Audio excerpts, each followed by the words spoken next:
बिस्मिल्लाहिर्रहमानिर्रहीम। अस्सलाम वालेकुम। ये यूट्यूब चैनल BazmeFatima MaalQur'an है। इसमें हम कुरान मजीद का लफ्ज़ी तर्जुमा और मुख्तसर तफसीर पढ़ रहे हैं। इसके अलावा आपके पूछे गए फ़िक़ही सवालात के जवाबात भी दिए जाते हैं और मुजरब वज़ाइफ़ भी बताए जाते हैं। आज हमारा सिलसिला है फ़िक़ही सवाल और जवाबात का। आज हमें 2 सवाल मौसूल हुए हैं शाफिन उस्मान साहब के। कहते हैं, मेरा सवाल है कि मिर्चों से नज़र उतारने की क्या हैसियत है इस्लाम में। देखिए, नज़र के बारे में सही बुखारी की हदीस मुबारक है कि नज़र हक है, कि नज़र इंसान को कब्र तक और ऊँट को हांडी तक पहुंचा देती है। तो इससे पता चलता है कि नज़र सिर्फ इंसान को ही नहीं लगती बल्कि दूसरी चीज़ों को भी लग जाती है। जैसे हदीस मुबारक में ऊँट का जिक्र है। इसके अलावा आपका कारोबार है, आपकी गाड़ी है या और कोई चीज़ है, किसी भी चीज़ को, आपका घर है, किसी भी चीज़ को नज़र लग सकती है। और हदीस शरीफ के अंदर नज़र बद का जो इलाज है वो ये है कि जब हज़रात हसनैन करीमैन सलामुल्लाह अलैहिमा को कभी नज़र लग जाती तो हुज़ूर अक़दस ये दुआ मुबारक पढ़कर उन्हें दम फरमाते। आऊज़ु बिकलिमातिल्लाहि ताम्मति मिन कुल्लि शैतानिन व हाम्मतिन व मिन कुल्लि ऐनिन लाम्मा। तो ये दुआ मुबारक पढ़कर हुज़ूर अलैहिस्सलातु वस्सलाम अपने दोनों शहज़ादों के ऊपर दम फरमाते हैं और बाज़ औक़ात इन्हीं अल्फाज का तावीज़ लिखकर उनके गले में डाल देते, तो अल्लाह के हुक्म से उन्हें शिफा मिलती। बाकी जैसे आपने कहा कि मिर्चों वग़ैरह से या किसी और चीज़ से नज़र उतारना, तो ये एक आप इसे टोटका कह सकते हैं। और टोटके हम अपनी ज़िंदगी में और भी कई मक़ासद के लिए करते रहते हैं।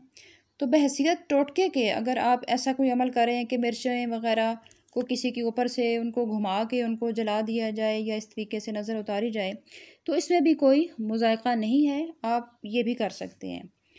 लेकिन बेहतर यही है कि जो तरीक़ा इलाज सुन्नत नबवी से साबित है उसी से इलाज किया जाए तो ज़्यादा बेहतर है। और हिफ्ज़ मा तक़द्दुम के तहत यही दुआ मुबारक जो अभी मैंने अर्ज़ की और इसके अलावा आखिरी 2 कुल हैं, सूरह फ़लक़ और सूरह नास है, इनको पढ़कर अपने ऊपर, बच्चों के ऊपर, अपने माल असबाब, अपने घर, माल तिजारत, जानवरों और तमाम चीज़ों के ऊपर इनको दम करते रहना चाहिए ताकि हर चीज़ जो है वो नज़र बद से महफूज रहे। अल्लाह ताला हम सब को अपने हिफ्ज़ व मान में रखे, आमीन। आपका दूसरा सवाल कि क्या सिर्फ़ औलाद ही वालिदैन को इसालesawab कर सकते हैं, कोई और किसी के लिए नहीं कर सकता? सिर्फ मग़फ़िरत की दुआ किसी के लिए की जा सकती है या हम कोई नेक अमल करके सवाब को भी हदिया कर सकते हैं? तो हदीस मुबारक के अंदर है कि जब इंसान मर जाता है तो उसके अमाल मुनक़ता हो जाते हैं सिवाय 3 अमाल के, इल्म नाफ़े कि उसने किसी को इल्म सिखाया या कोई किताब लिखी और लोग उसे पढ़ते हैं और उससे फ़ायदा हासिल करते हैं, या फिर दूसरी चीज़ है पानी, यानी कोई कुआं खुदवा दिया, कोई नहर निकलवा दी या किसी जगह पानी का बंदोबस्त कर दिया और मखलूक खुदा उससे सैराब होती है, या फिर तीसरी चीज़ है नेक औलाद कि उसके पीछे नेक आमाल करती है या उसके लिए दुआए मग़फ़िरत करती है। तो इन चीज़ों का अजर व सवाब और फ़ायदा जो है उसे मरने के बाद भी मिलता रहता है। इसके अलावा अगर मोमिनीन भी एक दूसरे के लिए दुआए मग़फ़िरत करते हैं या किसी अमल का सवाब किसी को इसाल करते हैं तो वो भी मुर्दे तक पहुंचता है और उसे फ़ायदा देता है। जैसा कि सूरह इब्राहीम की आयत नंबर 41 में है, रब्बना अग़फ़िरली वलिवालिदैया वलिलमुअमिनीना यौमा यक़ूमुल हिसाब, कि ए हमारे रब तू हमारे भी मग़फ़िरत फ़रमा, हमारे वालिदैन के भी फ़रमा और हमारे अलावा दीगर मोमिनीन की भी मग़फ़िरत फ़रमा।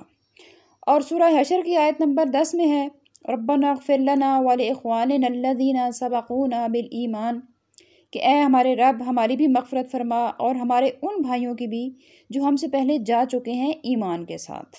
तो ये तो होगी वो सूरतें जो मग़फ़िरत के लिए जिनमें दुआ की जा सकती है, अपने लिए भी, अपने औलाद के लिए भी, अपने वालिदैन के लिए भी और दीगर मोमिनीन के लिए भी कि जो यहाँ से जा चुके हैं। अब रहा ये सवाल कि क्या कोई नेक अमल करके भी किसी को हदिया किया जा सकता है या उसका सवाब किसी मुर्दा या ज़िंदा को पहुँचाया जा सकता है।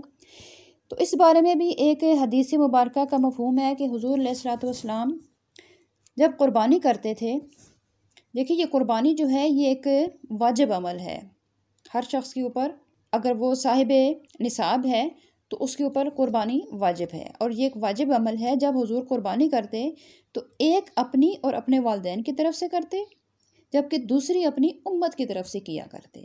اور دیکھیں امت میں کچھ لوگ اس وقت وفات پا چکے تھے، کچھ اس وقت حضور کے دور میں موجود تھے، اور بہت سارے امتی ایسے تھے کہ جو ابھی دنیا میں آئے بھی نہیں تھے، ان میں آپ ہم سب شامل ہیں۔ تو حضور ان سب کی طرف سے قربانی کرتے اور اس کا ثواب کہ ان کی امت کو پہنچے اس نظریے سے کرتے۔ تو پتہ چلا کہ صرف دعائے مغفرت ہی نہیں بلکہ نیک عمل کا ثواب بھی نہ صرف والدین کو بلکہ اولاد کو بلکہ تمام مومنین کو بھی پہنچایا جا سکتا ہے، جیسا کہ حضور علیہ الصلوۃ والسلام کے اس عمل سے ثابت ہے۔ اسی طرح دیگر عبادات کا سوال بھی تمام مومنین کو پہنچایا جا سکتا ہے۔ نماز ہے، روزہ ہے، حج ہے، تلاوت کلام پاک ہے۔ جیسے فاتحہ پڑھ کر بھی تو ہم دوسروں کو اصالesawab کرتے ہیں، فاتحہ بھی تو قرآن ہی ہے۔ تو جب فاتحہ کا ثواب مردوں کو پہنچا سکتے ہیں تو پھر باقی قرآن پاک کا ثواب کیوں نہیں پہنچا سکتے؟ وہ بھی پہنچا سکتے ہیں۔ لیکن چلیں ایک منٹ کے لیے ہم فرض کر لیتے ہیں کہ ہمارے نیک اعمال کا ثواب ہمارے مردوں کو نہیں پہنچتا، تو یہاں ایک سوال میری طرف سے ہے۔ ہم اپنے رحیم و کریم رب سے اس کے فضل کی امید رکھتے ہوئے ہمارے مومنین بہن بھائی جو اس دنیا سے چلے گئے ہیں اور اب وہ خود عمل کرنے کی استطاعت یا طاقت نہیں رکھتے، اور ہم اپنا ایک نیک عمل ان کے لیے ہدیہ کرتے ہیں کہ اے رب تو انہیں پہنچا دے کہ وہ خود اب عمل کرنے سے قاصر ہیں، تو مجھے بتائیے کہ اس میں برائی کیا ہے؟ نہ تو اس چیز کا تعلق توحید اور شرک سے ہے، نہ ہی اس کا تعلق حلال اور حرام سے ہے، تو پھر ایسی بے ضرر باتوں سے لوگوں کو کیوں روک دیا جاتا ہے؟ یہ سوال میری طرف سے آپ سب کے لیے ہے۔ اگر آپ میں سے کسی کے پاس اس کا کوئی جواب ہے تو پلیز میری بھی رہنمائی کیجیے۔